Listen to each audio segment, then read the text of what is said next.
So, dapat yung FMCB memory card nasa slot 2 siya nakalagay, hindi sa slot 1. Pero kung meron kayong regular na memory card, yung talagang nagsasave kayo ng laro, ilagay nyo yun sa slot 1, tapos yung memory card natin na FMCB sa slot 2. So, pag-start nyo ng PS2, sa browser kayo pupunta, X nyo yung browser.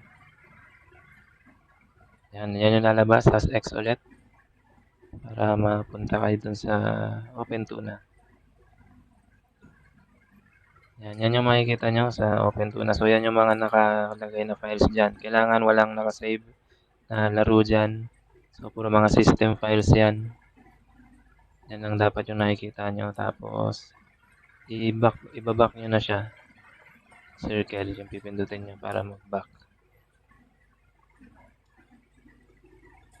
Yan. So, yan lang yung mga yan lang yung mga nakalagay dyan dapat.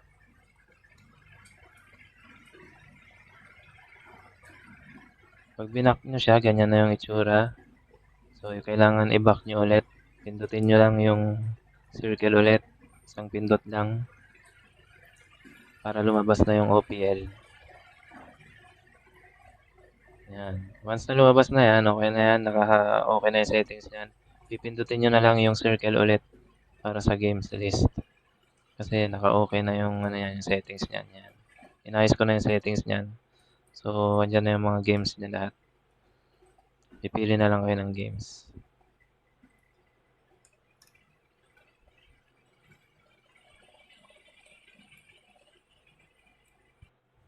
So, para naman makalaro kayo nung SNES games kasama dun sa USB tsaka sa hard disk na binili nyo sa amin, punta ulit kayo sa browser.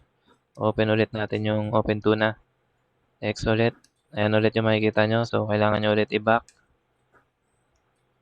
Pagdating naman dyan, pipindutin nyo yung circle. I-hold nyo siya ng at least 5 seconds. Yan. Pag nakita nyo na yan, pindutin nyo yung circle ng at least 5 seconds naka-hold. So, yan. Naka-hold yan. Pinipindot ko siya. Naka-hold pa rin. Yan. Pag nangitim na, nadilim na yan. Pwede mo nang bitawan. Lalabas na yung U-Launch. Yan, U-Launch tawag dyan. Launch Elf. Tapos pupunta ka doon sa MC1.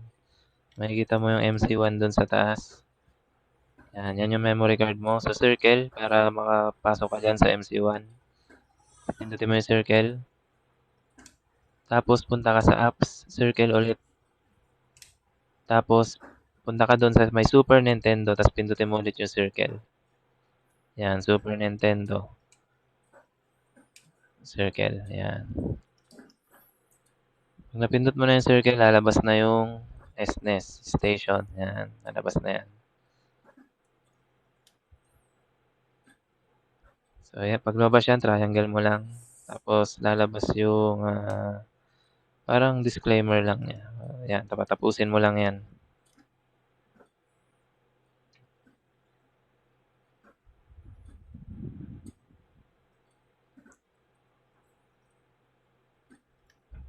Yan. Pag lumabas yan, punta ka doon sa USB, tapos X. Pindutin mo yung X. Kasi yan yung, dyan nakasave yung mga marami. Tapos punta ka sa SNES Games. Yan, tapos pindutin mo ulit yung X.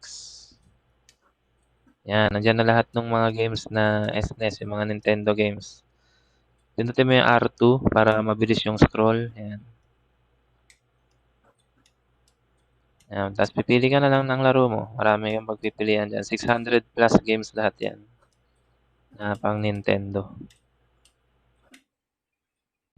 Pag lalaruin mo naman yung free SNES, yung 5 na Nintendo games dun sa FMCB na memory card. So, punta ka lang sa browser. Punta ka dun sa right side kasi yan yung slot 2. Yan. Tapos lalabas ulit yan. So, kailangan mo ulit i-back. Tapos, hold mo ulit yung circle. Pag lumabas na yan, pindutin mo yung circle, hold at least 5 seconds para lumabas yung U-Launch Elf. Yan, naka-hold lang ako nyan. Then, release. Yan, lumabas na siya, si U-Launch Elf. Punta ka kay File Browser, pindutin mo yung circle. Tapos, kay MC1 ulit. Kasi yan yung slot 2 eh. So, circle ulit, pipindutin mo. Yan, tapos punta ka kay Apps. Open mo circle pagdating kay apps. Tapos Super Nintendo. Tapos pindutin mo ulit yung circle. Para ma-activate mo si Super Nintendo games. Yan. Pag na-circle mo na yun, lalabas na dyan yung Super Nintendo games.